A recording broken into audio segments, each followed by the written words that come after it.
म्हणजे बाजाराला निघून गेली। त्या नदीवर सगळ्यांनी भाकरी खाल्ल्यानं आम्ही आता रे ते म्हणले काही नाही पंचपदी करतो आणि दिवसभर भजन केलं। संध्याकाळी लोक वापस आले नाम्या ते म्हणले काही घाबरायचं नाही। हे दगडाओ मागच्या हप्त्यामध्ये तुम्हाला 1.25 मीटर कापड दिली होती। माझे कपडे द्या पैसे द्या, पैसे द्या कपडे द्या, नाही तुमच्याकडे तुमच्यातले एक उचलून ने। कोणाला बोलत होते? दगडाला। दगडाला कळत का? संताचं दगडाला कळत, आपलं दगडाला सुद्धा दगड कळत नाही। हे दगडाओ मागच्या हप्त्यामध्ये 1.25 मीटरची कपडे दिली। कपडे द्या पैसे द्या, पैसे द्या कपडे नाही, चालणार नाही, मी तुमच्यातले उचलून नेईन। एक दगड उचलला आपल्या पिशवीत टाकला, घरी आले, पूजा अर्चा करायला निघून गेले। दामाशेठीने विचारलं नामा आला? हो आला। पुढे गेला? गेलाय बाप भजनाला। मग त्यांनी काय आणलं? म्हणजे त्या तिथं ठेवलेलं, पण त्याच्याच हाताना त्या पिशवीला हात घाला, तुम्ही लावू नका, तू काय असेल ते तुम्हाला सांगून मोजून। दामाशेठने थांबले, नामदेवराय येतात, जेवतात, दामाशेठ विचारतात नामा उदरी गोळा? म्हणले सगळ्याची एकच आणली, कुठे? तर ती असं बोर्ड दाखवलं आणि नुसतं दामाशेठजी गेले आणि त्या पोत्यात हात घातला तर दगड सोन्याचा झाला होता। ही भजनाची ताकद। कोण म्हणतं भजनात ताकद नाही? भजन करणे ओंगळ वाणी नरका जाणे चुकेना, भजन करणे ओंगळ वाणी नरका जाणे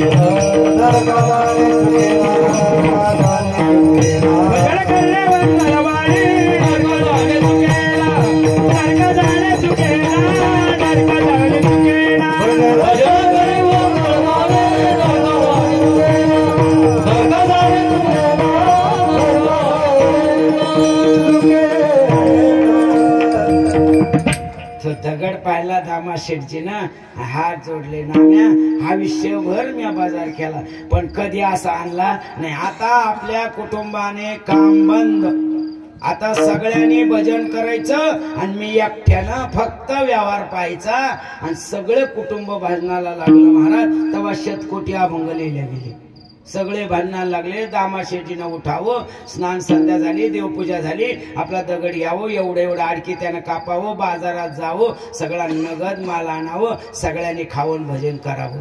पण कपडे धुवायला इंद्रायणी चंद्रभागेला जावं, भांडी घासायला चंद्रभागेला जावं आणि नाऱ्याची गोंद्याची बायको धुणं धुवायला आणि भांडी घासायला चंद्रभागेला गेली।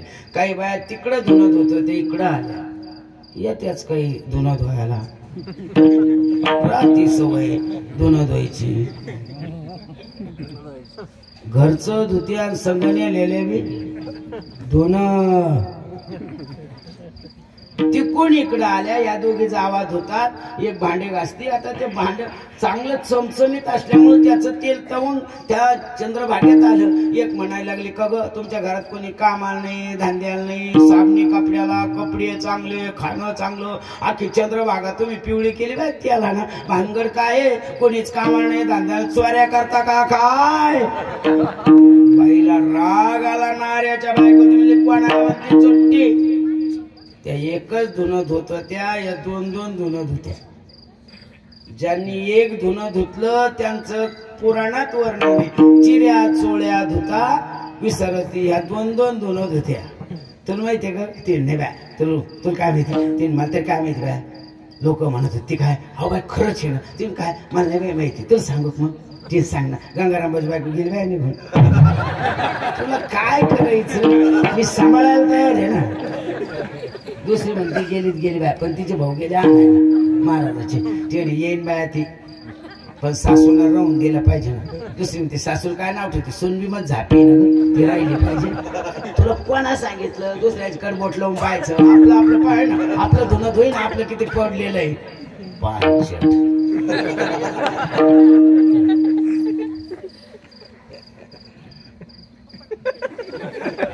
पांचट अरे स्वतःच धुणं द्वारे हे बिचारी परमार्थी भजन करून धुणं धुणारे, पण भजनी विक्षेप द्यायची बाई मरण।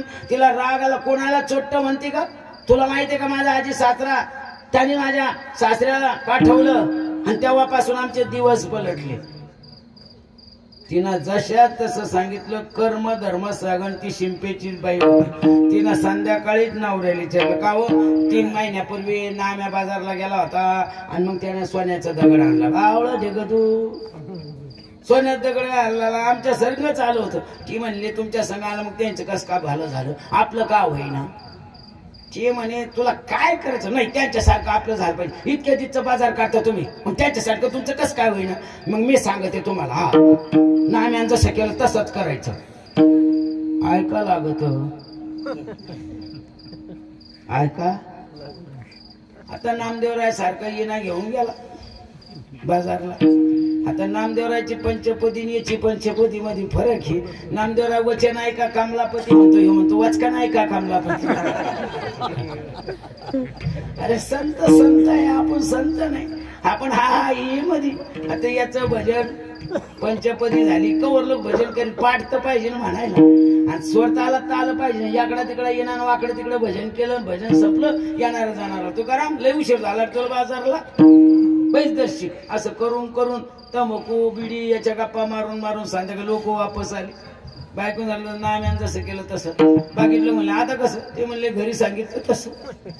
ती कसं केलं म्हणजे नाम्यानं काय 6-6 मीटरचे कपडे केले. मला तिनं सांगितलं म्हणजे नाम्याला काही डोकं नाही. 7-8 पिढ्या पुरल्या पाहिजे 6-6 मीटरचे तुकडे करा. 6-6 मीटरचे तुकडे केले जेवढे मोठे दगड होते तेवढ्याला बांधलं आणि घरी आलं. घरी आल्यावर बायको म्हणे सगळे व्यवस्थित. ती म्हणे सगळे व्यवस्थित केलं. 6-6 मीटरचे तुकडे मोठ्या मोठ्या दगडाला बांधले. मान घेणार मी काय खोटं बोलतो मग आता 7 दिवस मस्त भजन करायचं. काय भजन करायचं गावात हिंडायचं याच्या घरी त्याच्या घरी सुतरणी हरला वारणं हर इकडं तिकडं वेळ घालचं ट्यान बट्ट्या. 7वा दिवस संपला ना 8व्या दिवशी म्हणजे जा बाजारला गेलं बाजारला पुन्हा तिथं जेवलं भजन केलं. कशाचं भजन. पुन्हा संध्याकाळी लोक म्हणले आता काय. ते म्हणले नाम्यानं जसं केलं तसं. ए दगडाव मागच्या हप्त्यामध्ये मी तुम्हाला 6-6 मीटरचे तुकडे दिले. पैसे द्या कापडे द्या. कपडे नाही पैसे नाही तुमच्यातले उचलून नाही. लागभर बबन तात्या मला उचलू चांगला बंबाटण्या दगड उचलून घरी आला. झाकून ठेवला जेवण झाला. बायको म्हणे नाम्यानं जसं केलं 100%. मग काय आणलं ते तपते बाय. त्यानं असं बोट केलं अशी पळत गेली. तिला वाटलं नक्कीच सोन्यात दगड झाला. तिचंच लुगडं तिच्याच अंगठ्यात गुंतलं त्या दगडावर पडलं. Bye bye bye.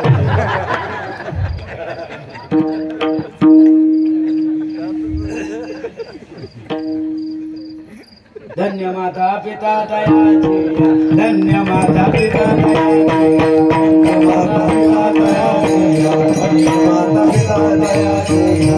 अरे नामदेवरायाची बरोबरी कोण करणार आहे. अरे नामदेवरायाच्या हाताने जर धरलं काय किती प्रमाण सांगता येईल महाराज. संताची बरोबरी जगाच्या इतिहासात कोणी करू शकत नाही आणि केली सुद्धा नाही. परीस चिंतामणी या 4 मौल्यवान वस्तू आहे पण ह्या सुद्धा संतांची बरोबरी करू शकत नाही. मग संतांचे अपत्य संतच असतात पण दोन्ही धन्य असले पाहिजे. मायबी बाप आहे. इथं नामदेवराय धन्य त्यांचे वडील धन्य त्यांची आई धन्य नामदेवरायची पत्नी सुद्धा धन्य. भजनाला कधी विरोध केला नाही. मग मुलगा का तसा जन्मला तसाच जन्माला आला तसा नामदेवरायला लागत होता तैसा. पुत्र व्हावायचा गुंडा ज्याचा तिने लोकी देता त्याचा तिने लोकी देता त्याचा तिने लोकी देता. पुत्र व्हावायचा गुंडा तिने लोकी देता त्याचा तिने लोकी देता. आपला बाप एकीकडे ओढितो तो माई एकीकडे ओढितो. पोरं तशीच जन्माला येते. मग हात काढी मुडी आणि पोटणार सुबाची वाटी डिबऱ्या डाबरे विचाराची. अरे काय मुलगा आहे म्हणून काहीचं दर्शन दुष्फल आहे काहीचं दर्शन निष्फल आहे आणि काहीचं दर्शन सफल आहे. काहीचं दर्शन दुष्फल आहे वाईट फल देणार आहे. म्हणून आपल्याकडे मायबोलीमध्ये म्हणणं आहे मी कोणाचं तोंड पाहिलं वा म्हणजे कोणाचं तरी तोंड पाहिल्यानंतर दिवस वाईट जातो. याचा अर्थ काहीचं दर्शन दुष्फल आहे वाईट फल देणार आहे. काहीचं दर्शन निष्फल आहे निष्फल आहे. आता आम्ही लोक लग्नाला हजारी कितीतरी लग्नाला आशीर्वाद सुद्धा आमचे आणि ते नवरदेव नवरी सुद्धा आमच्या पाय पडतात. मग सफल आहे का ते. आम्ही ज्या लग्नाला जातो बऱ्याच टायमाला त्यांचं सुद्धा न्यायालयामध्ये कौटुंबिक न्यायालयामध्ये काय आहे घटस्फोटाचे दावे निष्फल. आमचं दर्शन निष्फल आहे महाराज. हे उगा आम्हाला संतांनी शिकवलं आळंदीला गेलो त्यामुळे कुठंतरी तुम्ही आम्हाला मानतात. आता तुम्ही सांगा सासूच्या सून पाय पडते सफल म्हणून का आदर्श म्हणून? आदर्श. जर पाय पडले नाही, आता या महिन्यामध्ये सुना माहेराला जाताना पाय पडावं लागतं, येताना पाय नाही, पाय पडलं ना मग म्हातारीच गमत. पाय पाय ना तो पाय पडायच्या लायकीची आहे का?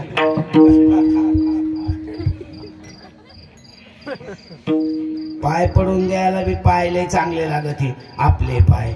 बबनचा कापूस असते तर तुकारामात शांगा वर पडती, मी तरी काय बाय एवढ्या एवढ्या वर पडे मग सगळे आणती का? पाय निष्फल.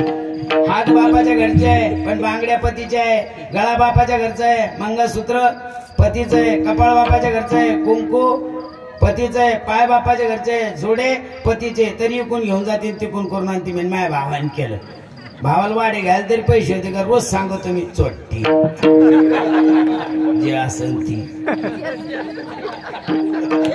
सगळ्यांना ठेवायला का पैसे घेतले की असेल मग असली तर ती आईच ती बी. आमचे काय होतं रोज कीर्तन आहे, कधी कधी 2-2, 3-3 राहते. कोण पाकिट पाहतो, गाडीतून काढायचं पेटीत नेऊन टाकायचं. मग कधी लागत घेते काढून, एवढेच होते त्याच्यात, परंतु त्या गाईला कमी राहते. निष्फल दर्शनी महाराज. फक्त वारीला गेल्यानंतर सफल घडतं म्हणून पाया पडे जण पंढरीच्या लोका किंवा पंढरीच्या कोणा नाही अभिमान. पाया पडे हा श्रेष्ठाचार आहे, फल नाही.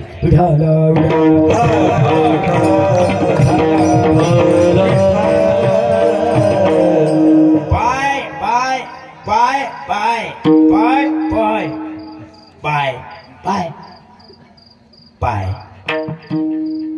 अरे काय सफल दर्शन, निष्फल दर्शन आहे तुमचं आमचा पाय पडण्याचं.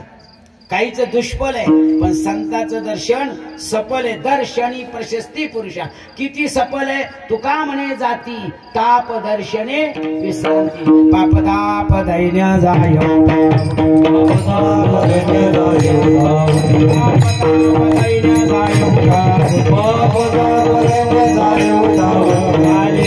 भेटी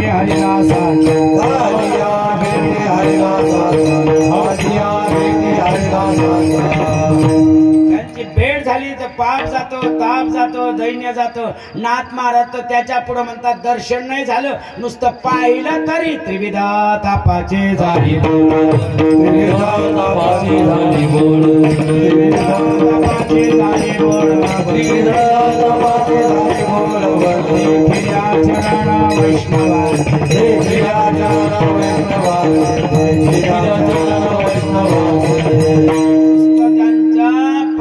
पाहिलं तरी त्रिविध ताप जातात.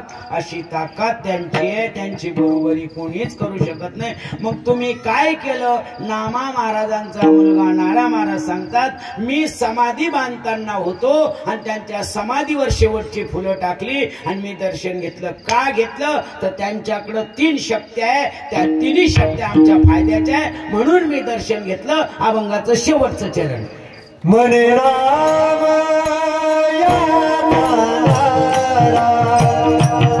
मने राम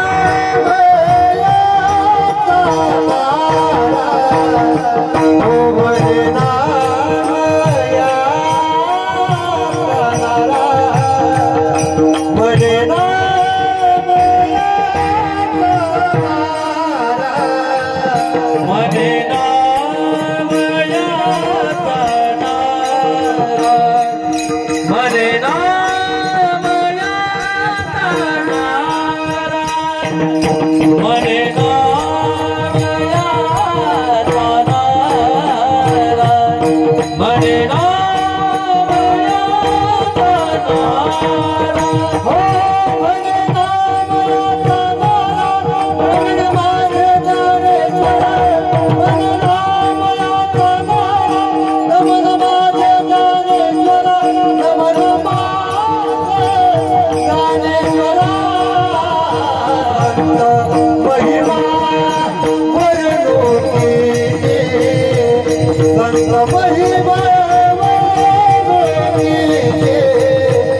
संत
जाते निर्धारिता लाभे आपलीच मुक्तता जैसी दिपी दिसी पाहता आपुली वस्तू त्यांच्या दर्शनाची किती महती आहे जो करील याची यात्रा तो तारील सकळ गोत्र सकळे कुळे पवित्र याचे निदर्शने होती का तुका म्हणे नेनो युक्तीची खोली म्हणून ठेविली पायी डोई तुका म्हणे ते सुका का येऊने राही समाधान चित्ताची म्हणे नामयाचा नारा म्हणून मन माझे ज्ञानेश्वरा कळून महती कळल्यानंतर कळलं पाहिजे की नाही एकानं कीर्तनात एवढं आईवर व्याख्यान केलं संपूर्ण समाज रडला डोळे लाल झाले पुसू पुसू खरंच आईवर व्याख्यान केलं अप्रतिम पण आमचा मृदंगाचार्य प्रत्येक टायमाला हसायचा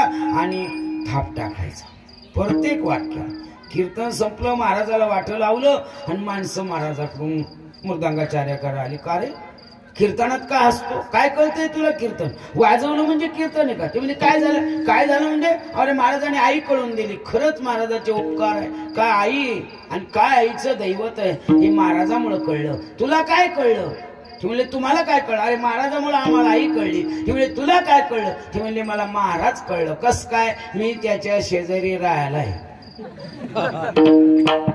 तो फक्त कीर्तनातच बोलतो त्यो गावाकडे राहत नाही मायबाप गावाकडे ह्या सिटीत राहतो इथं गाईच्या गप्पा मारतो स्वट्ट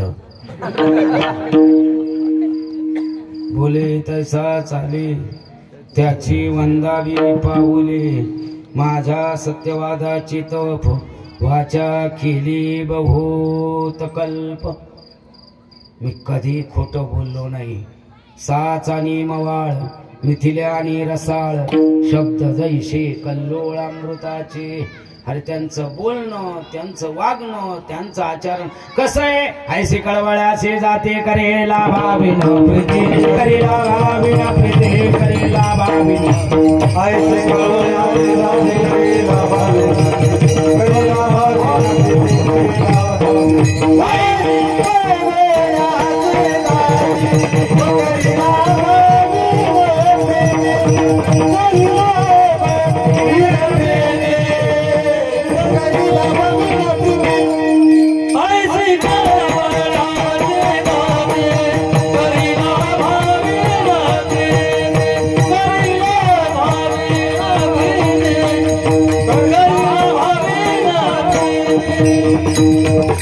जे लाभ पाहत नाही ते संत आहे जे लाभ पाहत नाही ते संत रूपे आई आहे आमच्या सगळ्या आया लाभ पाहतात प्रमाण आहे लावण्या मोह संसारी गुविती अंतकाळी होती पाठी मोरी आमची आई आहे आता थोडस जर बाजूला जाऊन बोललं तर कैकई सुद्धा रामाची आई आहे पण जर कैकई जर रामाची आई होती तर आईशी कळवळ्याशी जाती प्रमाण तिला लागू पडत नाही तिने रामाच्या बाबतामध्ये पुत्र नातं पाहिलं नाही आणि पतिदेव सांगतात कैकई ऐक अरे वर देणारा मी आहे आणि पूर्ण न करणारा सुद्धा मी आहे वर देणारा मी आहे पूर्ण न करणारा मी आहे म्हणून गुन्हेगार मी आहे आणि गुन्हेगाराला शिक्षा झाली पाहिजे म्हणून तू सांग ती शिक्षा मी भोगतो पण रामाला वनवासात पाठवू नको भलं त्याला राजाच्या गादीवर बसू देऊ नको आनंदाने मी भरताला गादीवर बसवतो आणि मी वनवासाला जातो कैकईनं पतीचं ऐकलं नाही म्हणजे नीती धर्म पाळला नाही आणि पुत्र नातं असून सुद्धा पुत्र नातं पाळलं नाही तर रामायणाच्या व्यतिरिक्त कैकई नाही आजही कौशल्या सुमित्रा महिलाचे नाव आहे पण कोण्या वाड्या वस्तीवर गावावर कुठल्याही एरियात जा कुठंतरी एखाद्या बाईचं नाव कैकई आहे का खै आहे पण कैकई नाही 10-5 भाकरी खाणारे सापडण नावानिशी संपत अरे जे संत नावानिशी संपत नाहीये वारे हाती माप उभारीला ध्वज मग का हो एवढी तुम्ही त्यांची मनती गातात त्यांच्याकडे काय शक्ती आहे त्या अभंगाच्या 3ऱ्या चरणात जडमुड उधरी जडमुड उधरी हो जडमुड उधरी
दर्शन घेतात सफल आहे बाबा कर्तुम शक्ती त्यांच्याकडे आहे. अरे जड आणि मुडाचा उद्धार केला यात नवल नाही. जो रेड आहे त्याच्याही मुखातून वेद वधून घेतात ही त्यांची कर्तुम शक्ती आहे. ज्ञानोबारायने रेडा बोलवला तो काळ त्या वाचा आमच्यासारखे सुद्धा रेडे बोलवले आणि ताईने सुद्धा ह्या रेड्या बोलायला लावणारे. ही ज्ञानोबारायचा आशीर्वाद आहे महाराज. नसताय मुली काय करणार आहे. स्त्री बोलती केसरीला म्हणी पचारा घालू का व स्त्रीला हे शिकले असते. पण आज केवढं भाग्य आहे. अरे जडाचा मुडाचा उद्धार केला. जड कोण मूड कोण आपले राहिले 10 मिनिटं. पण रेड्याला सुद्धा बोलवलं. रेडा बोलावला तो पैठणला. रेडा कुठं बोलावला पैठणला. धर्मसभेमध्ये बराच इतिहास आहे. विचारलं नाव तुझं ज्ञाना. मग या रेड्याचं नाव ही ज्ञाना आहे. मग त्याच्यात तुझ्यात फरक काय. ते म्हणले त्याच्यात माझ्यात काय नाही. तोच माझा आत्मा. मग जर तुझा त्याचा आत्मा एक आहे तर त्याच्या अंगावर मारा रे. ज्ञानोबारायच्या पाठीवर ओळ उठले आणि मग म्हणले अरे याला बंगाली विद्या येत असेल. महाराज लोक लई हिडते यांना येत असल. पुन्हा हे संन्यासीची पोर आहे. संन्यासी लोकांना येतो. आर मुनी पार मुनी चले चले माया चले नरशिकी बोर चले भीमो की शक्ती चले चले न चले ईश्वराचा फू. कोणी कीर्तन होत तर उठून गेलं आणि त्याच्या पायात घोटाळलं तुम्ही जबाबदार नाही. फू उठून जाऊन पहा तुम्ही. जर पायात नाही घोटाळलं कवतळत तुम्हाला विचारा. घोटाळणारच नाही. जाऊन पहा तुम्ही. काहीच होणार नाही देवाची शपथ. पण तुम्ही जाऊन पहा. पायात घोटाळल्याशिवाय आम्ही काय आळंदीनं गवत मोजलं का तिथे आम्हाला बी येते ती. पण आम्ही ठरवलं आणि काही टाणा टोणा नामस्मरणा वाचणे आम्हाला पुढे ती विद्या येते. आम्ही ज्ञानोबारायचे मतवादी आहे. ज्ञानोबारायच्या विचारसरणीचे. अरे बोलो रेडा. ज्ञानोबाराने विचार केला. अशी तिन्ही भाऊ बाय बाजूला सरकले. निवृत्ती दादाच्या चरणाकडे पाहिलं आणि रेड्याच्या कपाळावर हात ठेवला. ज्ञानदेव म्हणे बोल रे ऋग्वेद. ओंकार शब्द प्रणवाचा रेडा बोलला आणि पाहिलं मला याच्यातून फक्त एवढंच सांगायचं. कमीत कमी रेड्याला जीव होता आणि रेड्याला तुमच्या आमच्यासारखे सुद्धा कान होते. कशावरून तर निळोबाराय सांगतात. महिषा पुत्री मुखी बोलवणे श्रुती चालविणे भिंती सोनिया ह्या सामान्य महिमा संतांचा. अरे रेड्याला कमीत कमी जीव तरी होता. गवत तरी खात होता. इकडं तिकडं मग कळून याला कर्तुम शक्ती म्हणतात. संतांची कोणती शक्ती आहे. कर्तुम शक्ती. ते करील ते काय नोहे महाराज परिपाहे बीज शुद्ध अंगी. काही करू शकत नाही कर्तुम शक्ती कळून. म्हणून नामा महाराजाला नाऱ्या महाराजाला कळलं आणि त्यांनी सांगितलं ज्ञानोबारायची कर्तुम शक्ती आहे. कळल्यानंतर कळलं पाहिजे की नाही. एक म्हातारी डॉक्टरकडे गेली. डॉक्टर म्हणे आजी तुमचं काय दुखतं. तिने मातच काही दुखत नाही पण चालायला लागले गुडघे दुखते आणि उभा राहिल्या का टाचा दुखत आहे. म्हणजे चालायला लागलो तुमचे गुडघे दुखतात. उभा राहिलो तुमच्या टाचा दुखतात. बरं आजी वजन काठीवर उभा राहा. वजन काठीवर उभा राहिली, मोजली. आजी तुमचं दुःख काय मोठं नाही. कसं मोठं नाही डॉक्टर साहेब, ज्याचं दुःख होतं त्यालाच कळतं. मग आजी तुमचे गुडघ्याने टाचा दुखतात त्याचं कारण येते. तुमची उंची 5 फूट 3 इंच आणि तुमचं वजन आहे 110 किलो. स्लॅबपेक्षा पिल्लर बारीक आहे. म्हातारी म्हणले डॉक्टर साहेब हसू नका, याच्यावर काही इलाज? ते म्हणले इलाज आहे, 3 महिने घ्यावं लागेल, औषध बी घ्यावं लागेल आणि पथ्य पाळावं लागेल. ते म्हणले मी औषध घेईल आणि पथ्य पाळेल. मग आजी पथ्य पाळणार हो, औषध घेणार हो, पण 3 महिन्याचा खर्च कमीत कमी 22-23 हजार. तिने अरे बाप, पोरं एवढे काय याचे पैसे देते. मग काय करता आजी? देवाची शपथ मी 100% पथ्य पाळेल, फक्त पथ्यच सांगा. डॉक्टर म्हणे खरंच पथ्य पाळणार? देवाची शपथ. डॉक्टर साहेब तुमची पण शपथ. डॉक्टर म्हणे आजी पण 3 महिन्याचा कोर्स आहे जी, 7 महिने करावं लागेल. तुम्ही 8 महिने करीन ना, मला तरी कुठे जायचं. पण पथ्य सोपी का? ती म्हणे खूप पथ्य सोपी आहे. तुम्ही दिवसात किती टाइम जेवतात? ती म्हणे 2 टाइम. म्हणजे तुम्ही 2 टाइम जेवतात हो. एका टायमाला किती भाकरी खातात? ती म्हणे 3. म्हणजे तुम्ही 2 टाइम जेवतात, एका टायमाला 3 भाकरी खातात. आजी 2 टाइम जेवत जा. वा, डॉक्टर म्हातारपणाला चांगलं सांगितलं. खरंच 2 टाइम जेवत जाईल. आजी मग 2 टाइम जेवताना तुम्ही एका टायमाला किती भाकरी खातात? ती म्हणे 3. मग आजी 2 टाइम जेवत जा, पण एका टायमाला एकच भाकर खात जा. ती म्हणे मी जेवायच्या आधी खाऊ का जेवल्यावर खाऊ? 3 नियमात खातेच, पण ती एक पत्ती जेवायच्या आधी खाऊ का? डॉक्टर म्हणजे मी वर्ल्डर मध्ये बोट घालू का फॅनला घुमून?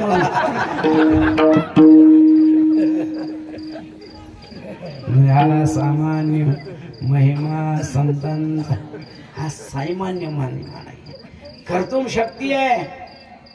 रेड्याला बोलावलं, साधकांना विचारलं नारा महाराज नुसत्या कर्तुम शक्तीवर संत आहे का? ते म्हणले अकर्तुम सुद्धा शक्ती आहे. अभंगाचं द्वितीय चरण. त्यांचा महिमा वर्णुकीते, त्यांचा महिमा वर्णुकीते, संत महिमा वर्णुकीते, संत महिमा वर्णुकीते,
पहिल्या म्हणजे तिसऱ्या चरणामध्ये कर्तुम शक्ती, दुसऱ्या चरणामध्ये म्हणजे अकर्तुम शक्ती आणि तिसऱ्या चरणा म्हणजे पहिल्या चरणामध्ये अन्यथा कर्तुम शक्ती. तिन्ही शक्तीचं वर्णन आहे. आपण दुसऱ्या शक्तीचं वर्णन करतोय. कर्तुम झाली अकर्तुम शक्ती, जी करू शकत नाही पण करून दाखवली. रेड्या मुखी वेद बोलविला, गर्व तुझ्याचा हरविला, शांती रूपे प्रगटला ज्ञानोबा माझा, माझा ज्ञानोबा. कैवल्याचा पुतळा प्रगटला भूतळा, चैतन्याचा जिवाळा ज्ञानोबा माझा, माझा ज्ञानोबा. या माझ्या ज्ञानोबाची अकर्तुम शक्ती आहे. जेव्हा हा रेडा या ठिकाणी बोलवला पैठणला, इथून मंडळी फुलतांब्या मार्गे जात असताना त्यांना ज्यांचं असणार आश्रम लागलं ते 14 विद्या 64 कलामध्ये निपुण असणारे चांगदेव, त्यांची शक्ती त्याच पद्धतीची होती. ते 14 वर्ष असणाऱ्या काळाला वापस पाठवत होते. योगाच्या सामर्थ्यावर ते शक्य होतं. योगाच्या बऱ्याच प्रक्रिया मी तुम्हाला सांगितल्या असत्या पण आपला वेळ संपला. छेदन पद्धत आणि दुहन पद्धत योगामध्ये मोडते. योगाच्या प्रक्रियामध्ये तो निपुण असल्यामुळं तो 14 वेळेमध्ये त्याने 6 महिने समाधी लावायचा. 6 महिने डोळे उघडून बसला की जेवढे त्या परिसरात माणसं मरायची ते आणून टाकायची. लोक त्याने डोळे उघडून असं प्रेमाने पाहिलं की लोक उठून जायची. नेमकीच 5 महिने त्याला झाली होती. ही मंडळी तिथून जाताना लोक रडताना पाहिलं. मुक्ताईने विचारलं, ज्ञानदादा काय ग मुक्ते, अगं तुला काय म्हणायचं ते. म्हणले हे लोक का रडतात प्रेतासमोर.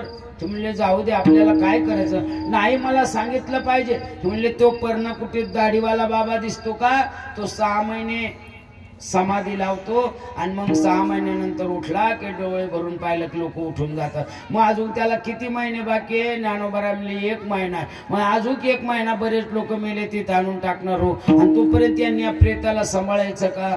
मुक्ताईला ज्ञानोबा म्हणले हो. आणि मग यांनी खायचं प्यायचं सोडून दिले, त्याच्याबरोबर हे बी मरतील ना. मग तुझं काय म्हणणं, मी उठू का. मुक्ते आपल्याला काय करायचं. नाही मी उठवतेच.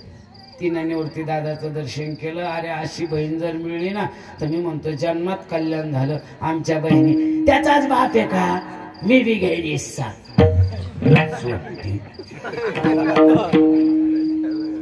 अरे परमार्थातला हिस्सा घ्यावा का प्रॉपर्टीतला. हरिपाठ पाठ करून घ्यावा बाबा कोण, काही ज्ञानेश्वरी ग्रंथ घ्यावा का भाव हिस्सा घ्यावा. ताई आमच्याकडे DMC आली. 7 कोटीना भाव चालला. आम्ही बऱ्याच बहिणीच्या सह्या घ्यायला 3-3, 4-4 लाख द्यावा लागलो. मी एकीला 16 लाख दिले. माझ्या बहिणीने फुकट सही केली. फुकट म्हणजे आपल्याला काही लागलं, कारण आमची जाऊन 5 कोटी आली. ते बी अजून आम्ही विकायची नाही ठरवली. म्हणून बहीण मुक्ताई ज्ञानोबाराचं दर्शन घेतलं. सगळीकडे पाहिलं. तिने विचार केला यांना रडायला तरी आहे, पण मेलेल्या कुत्र्याला बिचाऱ्याला कोण रडायला आहे. हे एकटंच कोणातरी आणून टाकलं. तिनं ते कुत्रं धरलं ना, असं गरगर फिरलं ना, असं उठल्यावर कुत्रं क्याव क्याव करीत गेलं. बाकीचे उठून गेले. माझ्याकडे काय पाहता, कीर्तन संपलं. जिवंत होऊन उठून गेले. आयसा मुक्ताईचा महिमा त्याला कळलं. मग त्याने मुक्ताईनं उठवल्यामुळं त्याला त्याच्या शिष्याने सांगवलं. त्याने लक्षात आलं कोण होतं काय होतं. त्याने पत्र पाठवलं. ते कुर आपला वेळ संपला. ज्ञानोबारायला मुक्ताई म्हणते, ज्ञाना बघू रे तो कागद. ते म्हणले कोम्याला 1400 वर्ष जगला पण कोराची असे बरेच कोरे. त्यांच्या हरिपाठ पाठ नाही. ते कधी देवळात जात नाही. ते देवळात जरी गेले तर तिथं बसून गप्पा मारते. कोणाची गाडी चालली रे, एकत्रच इथंच राहायला. मग अजून तिथं बसल्या बसल्या म्हणते बल टिकत नाही, झाडू टिकत नाही. कोण नेत आपण. म्हणजे ते मंदिरात सुद्धा मंदिरात नसतात. ज्ञानोबारायला मुक्ताईने प्रार्थना केली. मुक्ते काय म्हणणं आहे ते म्हणले, कोरा आहे ना मेलेला काहीतरी लिहि. म्हणून 65व्याचं पत्र लिहिलं. ओम चांगदेव वटेश्वरा, चांगलं सज्जन बाबा. अरे गळ्यात घाल, गळ्यात घाल, गळ्यात घाल. कीर्तन संपल्यावर काढायचं असतं घाल. आणि उद्यापासून तिच्यापाशी उभा राहायचं. आपला नेम आहे. विनेकरी म्हणजे सगळ्या कीर्तनकाराचा अधिकारी. त्याने त्या कोपऱ्यात उभं राहायचं त्या दिदीच्या शेजारी. मी पहिल्यांदाच सांगणार होतो पण म्हणलं हाराच्या टायमाला सांगू.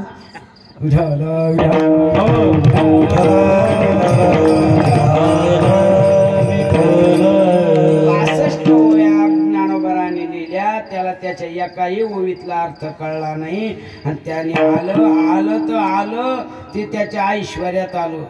ते आलं वाघावर बसून आकाश मार्गानं मोठ्या नागाचा हातात चाबूक घेऊन हे उन्हाला बसलेली. हनुमताई ज्ञानोबराला म्हणतात ज्ञान दादा बघा ना तो चांगल्या आलेला आहे आकाश मार्गाने आपण बी चला. ते म्हणले चला तर चला पण कसं चला ते म्हणले त्याला दाखवून द्या. चालविली जड भिंती हरली चांगयाची भ्रांती मोक्ष मार्गाचा सांगाती ज्ञानोबा माझा. त्याने भिंत चालवलेली पाहिली ते खाली उतरलं ज्ञानोबराचं दर्शन घेतलं. ज्ञानोबरा म्हणले माझं नाही इच्छामुळं तो सगळं घडलं. ते म्हणले मुक्ताई मला शिष्य करून घे. मुक्ताई म्हणले मी शिष्य करून घेते पण माझा जगदंबेचा अवतार आहे आणि जगदंबेच्या अवतारापर्यंत कुर्बानी कुर्बानी बळी द्यावा लागतो. मी तुळजापूरची आई आहे बळी द्यावा लागेल. ते म्हणले बळी कोणता पाहिजे. ते म्हणले मला नरबळी. ते म्हणले काय मागितलं तुम्ही नरबळी. आपल्याकडे 14,000 शिष्य आहे. ए शिष्याओ मला गुरु करायचंय आणि गुरुदक्षिणा म्हणून नरबळी द्यायचंय. तुमच्यापैकी कोण तयार आहे. सगळे हा म्हणले. त्यांना माहित होतं ही मेलेलं जिवंत करत जिवंत सुद्धा मारू तो नाही म्हणतो गंमत. सगळे हा म्हणले. हे मुक्ताई म्हणली आता नका देऊ पाठ द्या. पूजेचं ताट घेऊन या पाठ द्या. मुक्ताई आपल्या पर्णकुटी झोपायला गेली. आई पर्णकुटी झोपला गाढ झोपला. त्याला माहित होतं शिष्य कोणता बी एक धरून आणायचा पण त्याच्या बापाची बसली का सगळी एकामेकाला म्हणाले तू कसं मी माझ्या बापाची एकटाच चाललो रे. कोणी कोणाच्या वाहनानं कोणी कड्याचं डबं तो कोणी बिगर डबं. चांगल्या उठला प्रत्येक पर्णकुटीत पाहायला लागला एक बी नाही. आला पाठ मुक्ताईकडे. मुक्ताई मलाच बळी द्या. मुक्ताई म्हणे मी केव्हाच बळी दिला तुझा अहंकाराचा. आणि मग त्याचे उर्गारे आजी जन्म आलो गुरुपुत्र झालो. मुक्ताईचा म्हणे चांग देवाजी जन्म आलो म्हणून चालविली त्या भिंतीला जीव नाही हे अकर्तुम शक्ती. मग अन्यथा कर्तुम शक्ती कोणती आहे. अभंगाचं पहिलं ज्ञानदेव म्हणत माया ज्ञानदेव म्हणत माया ज्ञानदेव म्हणत माया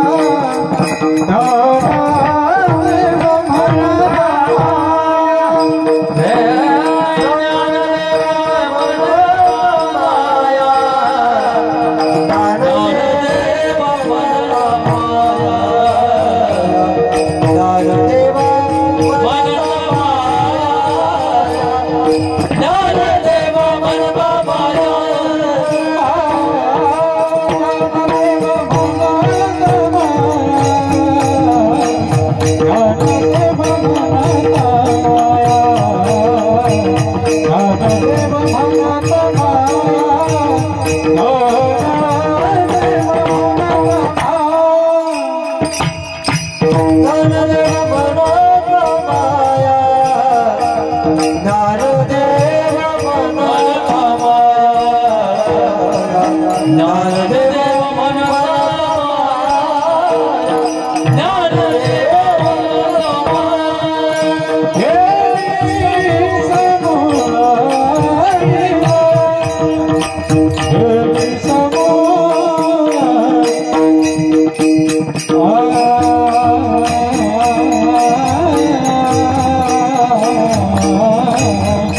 पुढं टिकत नाही.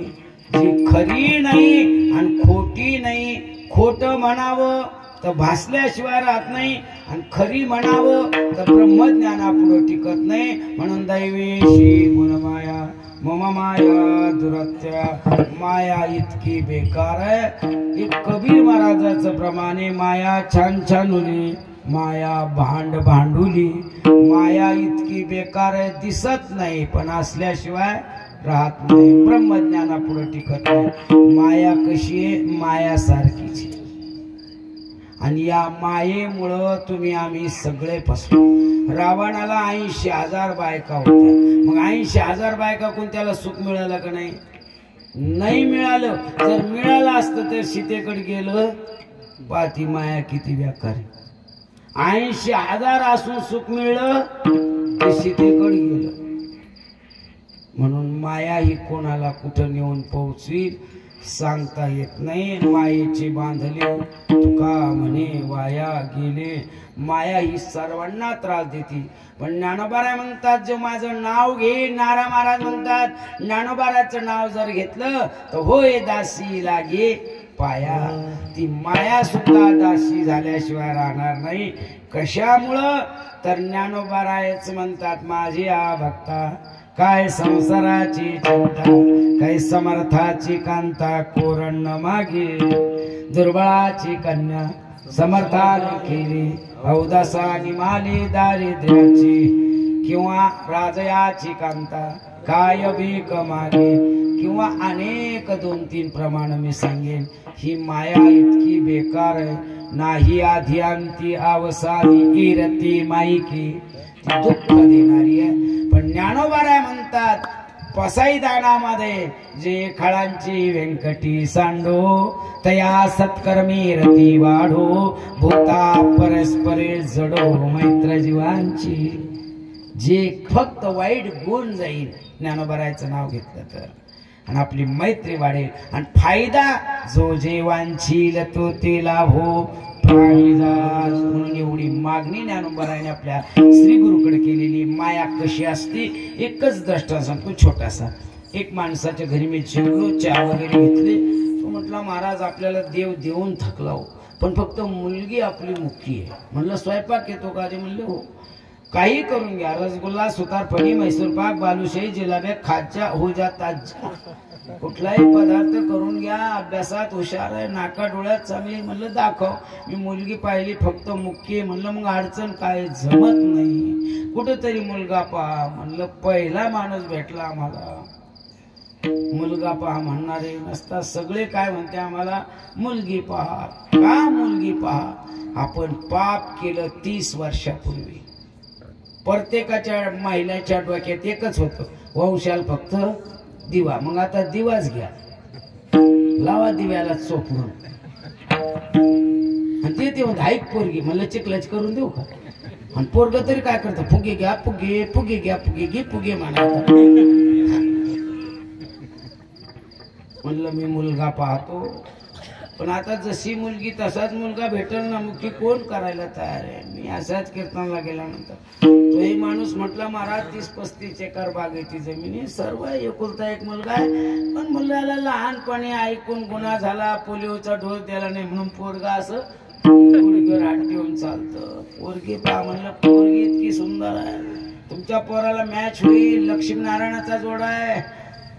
ते म्हणले मग तसं जर असल तर तुम्ही आम्हाला पोरगी दाखवा.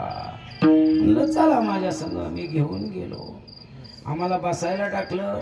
मी आत गेलो. पोरीच्या बापानं विचारलं कुणीकडे आले महाराज? म्हणलं तुमची पोरगी पाहायला. तिने तुम्ही आमचं म्हणलं सगळं सांगितलं. म्हणजे मग पोरीच्या बाबतीत म्हणलं ते सुद्धा मी सांगितलं. तुम्ही काही काळजी करणार, फक्त माझ्यावर विश्वास ठेवा. त्यांनी 100% दाखायची पोरगी. म्हणलं हो. मग मी या पोरीला सांगितलं पोरी ऐक बाई, दररोजचं वेगळं ना आजचं वेगळं. आम्ही दोघंच आलेलो आहे आणि नाव गाव विचारायला मीच पुढं वाहणार आहे. ज्याला करायची ती विचारित नसतं. मग मी पुढं आलो की मी नुसतं म्हणून बाई बैस खाली. बसले का देतो तांब्या माझ्या हातात. मग असं मी खाली तांब्या ठुला. मी म्हणून बाई उठ आता. हे काकाचं दर्शन घे, माझं दर्शन घे, हे आजोबाचं दर्शन घे, हे पैसे घे, तू शिल्पान टाकून जाय. ती माझ्याकडे.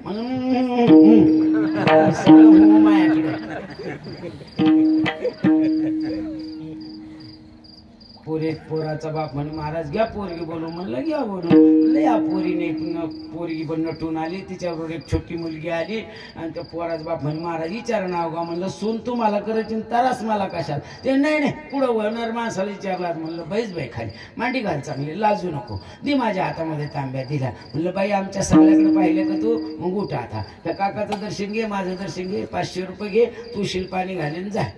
पोरगी निघून गेली. बाहेर आलो. पोराचा बाप म्हणे काय पोरगी महाराज नक्षत्र साहेब फक्त तुम्ही नाव गाव नाही चाललं. म्हणलं तिच्या तोंडून काय कथा काय मी काय सांगायला तयार नाही का. दरवर्षी सप्त्याला आहे मी तिथं त्यांच्याच घरी मी नाव गाव सांगू. त्यांचे नाते गोते सांगितले ते लक्ष्मीनारायण थोडी महाराज आपल्याला पोरगी पास. म्हणलं लगेच नाही सांगायची उद्या सांगेल. आम्ही निघून आलो. त्यांना सांगितलं पोरगी पास आहे. ते म्हणले मग या पोरग पाहाला. मग आम्ही त्यांच्या आधी खुर्च्या टाकून बसलो. पोरग मायाशी पाहुणे जसे झाले तसे जागेच उठून बसले. चहा पान झाली ते म्हणे पोरग पाहायचा कार्यक्रम. म्हणे पोरग कुठे. म्हणले मायाशी जरी बस काय पोरग. त्याच्यातला एक पाहुणा उठला ते पोरला पुढं सारखा. म्हणलं कशा सारखा तुमचीच खुर्ची घेऊन तुम्ही सारखा. तो माणूस पुढं सारखला. नाव गाव विचारलं पैसे दिले. पोरग उठायला गेले. मी दाबून धरलं यांना उठून जाऊन दे बाहेर. ते सगळे उठून गेले. पोरला म्हणलं आता बाधी यायचं नाही. बाहेर निघून गेलो. वाट लावले. पोराचा बाप म्हणला महाराज काय पोरगी लक्ष्मीनारायणाचा जोडा एवढं तुम्ही जमून द्या. म्हणलं जमलं समजा. पोराचा बाप म्हणला 2-4 घेऊन तिकडं येतो आम्ही सुपारी फोडाले. 2-4 जण आले. मी पण बोललो.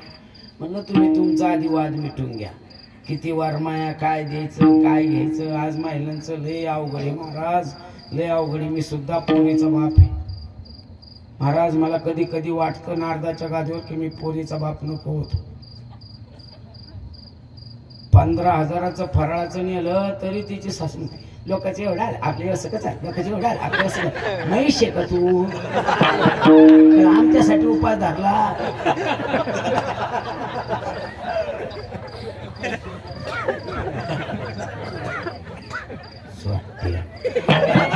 दुसऱ्या झेंड्यावर पंढरपूर आपला झेंडा घेऊन जाय ना मग कळलं ना कसा पंढरपूर दिसत होती.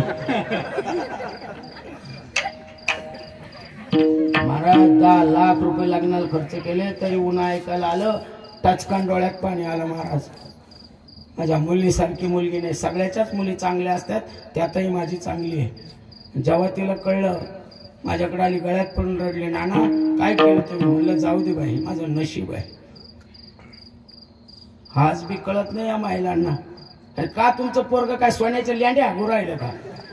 सगळं सोनाकूनच पाहिजे. गेले काय बापान भांडी गेले काय बापान भांडी सगळं येते का भांडी.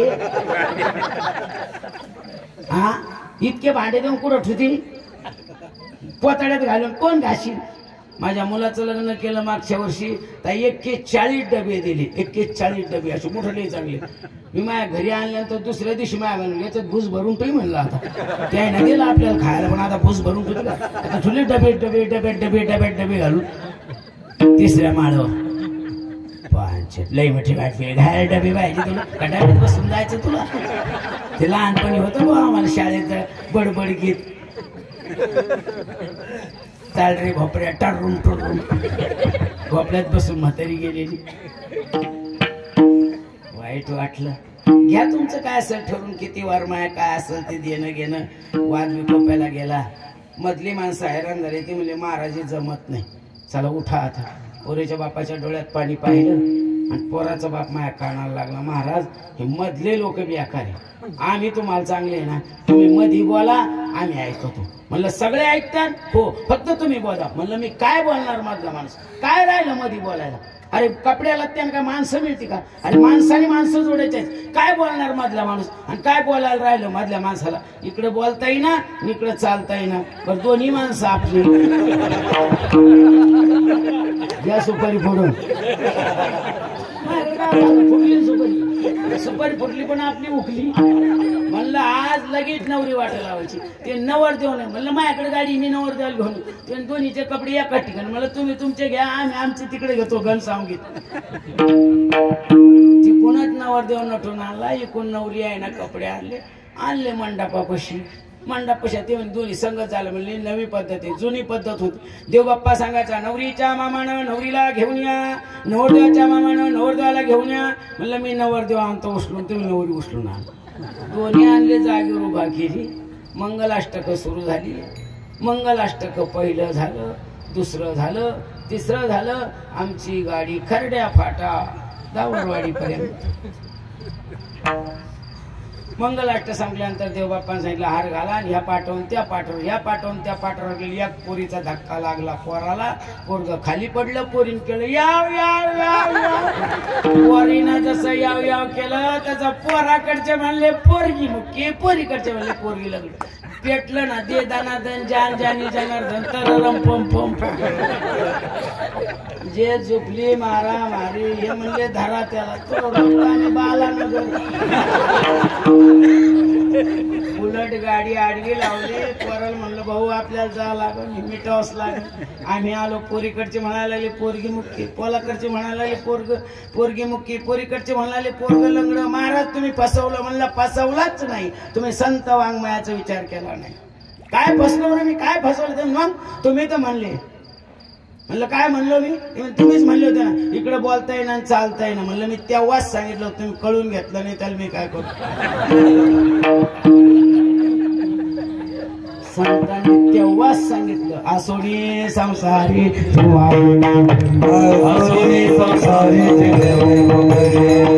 संसारी दुहावे आसोडी संसारी वेदशास्त्र भारी माया वेदशास्त्र भारी माया वेदशास्त्र भारी माया. ज्ञानोबारायचं नाव म्हणजे ज्ञानोबाराने सांगितलेल्या युक्ती. ज्ञानोबारांचा संसार बाधक नाहीये सज्जन मायबाप. खुशाल संसारामध्ये असून लय मोठा हवेशा करायचा नाही. मस्त कामामध्ये प्रभूचे चिंतन करायचं. स्वयंपाक जरी करायला लागले तर रामकृष्ण हरी रामकृष्ण हरी सगळ्यात भारी रामकृष्ण हरी रामकृष्ण. बस आहे बस आहे म्हणलं तिकडं कसं आहे होऊन जात. देवाचं नामस्मरण करून स्वयंपाक करा आणि नियमाने तुळशीला पाणी घाला. संसार सुखाचा झाला नाही तर आम्हाला फाश्या द्या. आमचं हे नाहीये. आम्ही करण्याच्या नावे भलतीच करी म्हणून संत वाङ्मय इथे येऊन टेपतय. असोनी संसारी ज्ञानोबारायने सांगितलं.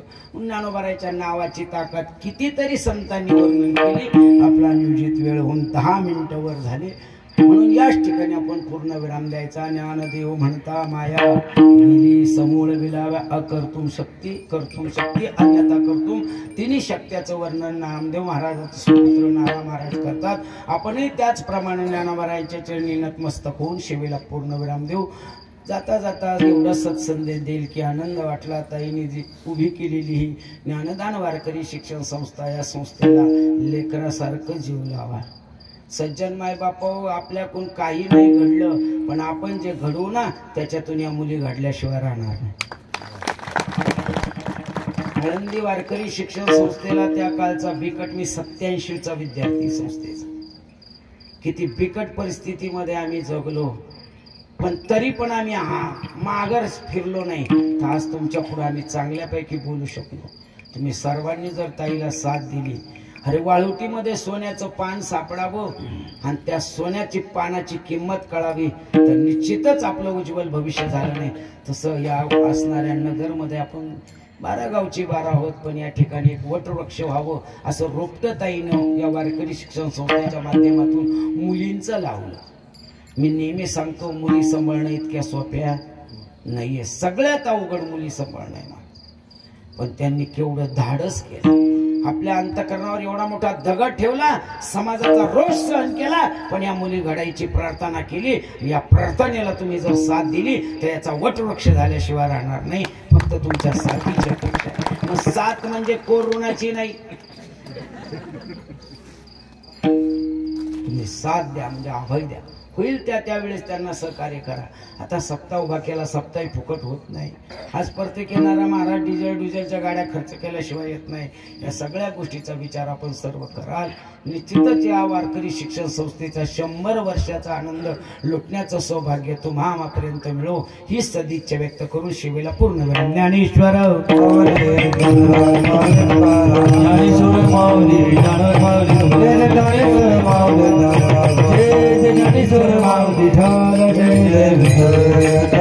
Jai Jai Jai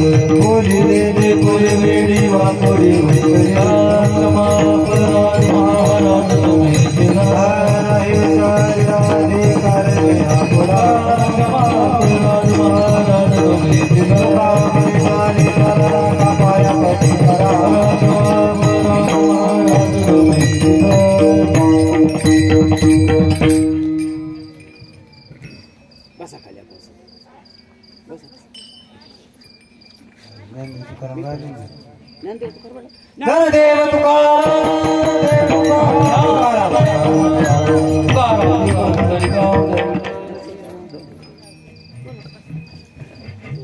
आज या ठिकाणी दुसऱ्या दिवसाची सुंदर अशी सेवा हरिभक्त परमपूजनीय गुरुवर्य गंगाराम महाराज राऊत यांनी या ठिकाणी केलेले आहे. बाबा विनोदाचार्य आहे, परंतु मला असं वाटतं की बाबा विनोदाचार्यापेक्षा विनोदाची खान आहे. प्रत्येक विनोद हा पुढे पुढे जितका जावं तितका तो खोल होता आणि खूप सुंदर असं या ठिकाणी कीर्तन बाबांनी केलेलं आहे. आणि सर्वात महत्वाची गोष्ट बाबांनी नामदेवरायांच्या जीवनातली आपल्याला महत्वाची सांगितली की नामदेवरायांना सोन्याचा दगड सापडला, परंतु पुन्हा सोनं मिळवण्याचा मोह नाही. आणि ज्यांना सोन्याचा मोह करायचा होता त्यांच्या जीवनात दुःख आलं. म्हणजे पैशाच्या मागे धावून फायदा होणार नाही, तर त्याच्या मागे धावू नका. बऱ्याच जणांचं असं होतं, दौलत की भूख इतनी लगी कि कमाने निकल गए. दौलत की भूख इतनी लगी कि कमाने निकल गए. दौलत इतनी कमाई कि रिश्ते नाते टूट गए. बाद में सोचा बच्चों के लिए वक्त निकालो तो बच्चे कमाने निकल गए. म्हणून आपल्याला सर्वात महत्वाचं संत साहित्य आणि संतांचे विचार समजून घ्यायचे. आणि बाबांनी सांगितलं की उत्तम लेकरं जर आपल्याला घडवायचे असतील तर उत्तम संस्कार आपल्यावर झाले पाहिजेत. त्यावेळेला शुद्ध बीजापोटी फळे रसाळ गोमटी ती निर्माण होतील आणि ते आपल्याकडून घडावं, आपल्या हातून हे व्हावं आणि आपला विकास व्हावा, आपली गुणवत्ता वाढवावी, आपले लेकरं चांगले व्हावेत. यासाठी आपल्या गुरुवर्य शारदाताई मापारी यांनी शिवमहापुराण कथेचं शिवधनुष्य पेलण्याचं काम केलेलं आहे. आपल्याला सर्वांना त्यांना सहकार्य करायचंय आणि हे कार्य आपल्या सर्वांच्या मदतीनं पुढे घेऊन जायचंय. बाबांनी या ठिकाणी सुंदर सेवा दिली, त्याबद्दल त्यांचे खूप खूप धन्यवाद. त्याचबरोबर आजचे अन्नदाते गरड मामा, तसेच सुरेखा बहीर आणि यांनी अन्नदानाचं काम केलं, त्याबद्दल त्यांचे सुद्धा आभार.